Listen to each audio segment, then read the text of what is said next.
Isang magpagpalang umaga sa ating lahat. So ngayon, nasa tema na tayo ng stewardship. So the word stewardship ay ito yung pagkilala na wala tayong pagmamay-ari. So lahat ng meron tayo ay hiram lang. At ito yung pagtanggap ng responsableng pamamahala na ipinagkaloob sa atin ng ating Panginoon. So, bilang mga tao naman talaga tayo. So, madali nating sabihin na, pera ko to, o talento ko to. Pero para sa isang stewardship, or sa stewards, yung tingin natin dito ay isang resources.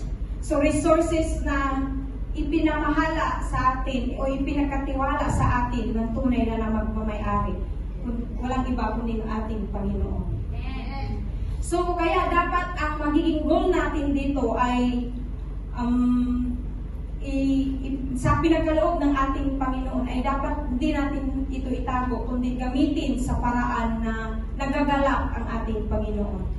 So, today, ang passage na isi-share ko sa inyo ay makikita at mababasa natin sa Colossians chapter 3, verse 23, na sinasabi rito na, whatever you do, work at it with all your heart as working for the Lord, not for human masters.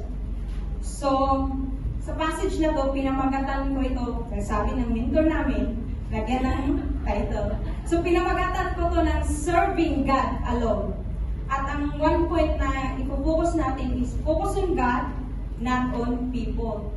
So, sa oras na ito mga kapatid, nais kong itanong nyo sa sarili nyo, am I serving God or am I serving people? So, sa ating passage na to, so sinabi dito na whatever you do, so kung ano man yung ginagawa natin, so maaaring ikaw ay naglilinis, maaaring ikaw naglalaba o nagluluto o nag-aalaga sa pamilya. So lahat daw ng mga ito ay dapat gawin natin ng buong puso. Hindi sinabi sa atin ng ating Panginoon na kalahating puso mo itong gawin. Sinabi niya, buong puso mo itong gawin. Para kanino? Para sa Kanya. Dahil ito ay isang anyo o patunay na ng pagsamba natin sa Kanya. At nagre-reflect din natin yung pag-ibig natin sa ating Diyos. Kaya ang motibo natin ay bigyan ng kasiyahan ng ating Panginoon, hindi upang mapuri ng tao. So, we should be a God pleaser, not a people pleaser. So, gaya ng pagtatrabaho natin, pagsisilbi natin sa ating mga amo.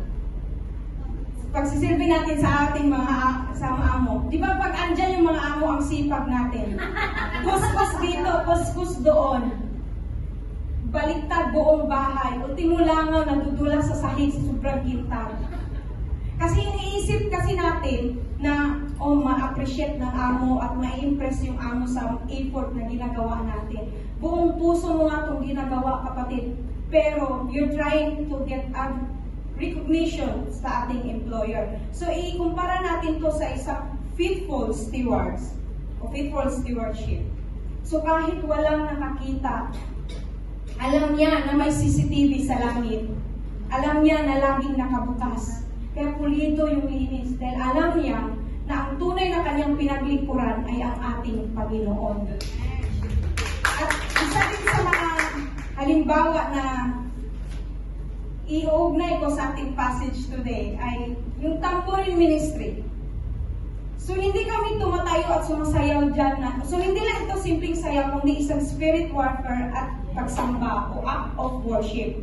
So hindi kami isang performer dyan na kailangan maganda kaming tingnan sa mga mata ng mga tao na yung focus namin is yung makatanggap ng papuri sa ibang tao.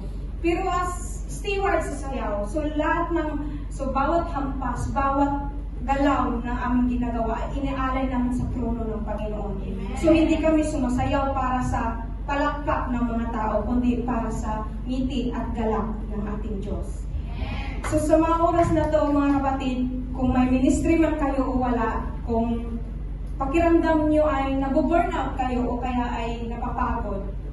So sa passage na to ay pinapaalala sa atin na ano man ang ating ginawa, maliit man o malaking bagay, ay gawin daw natin ito ng buong puso. Hindi para mapuri ng ibang tao, kundi mahal natin ang ating Panginoon.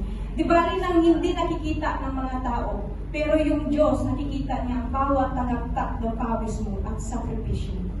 Yun lamang po. Amen.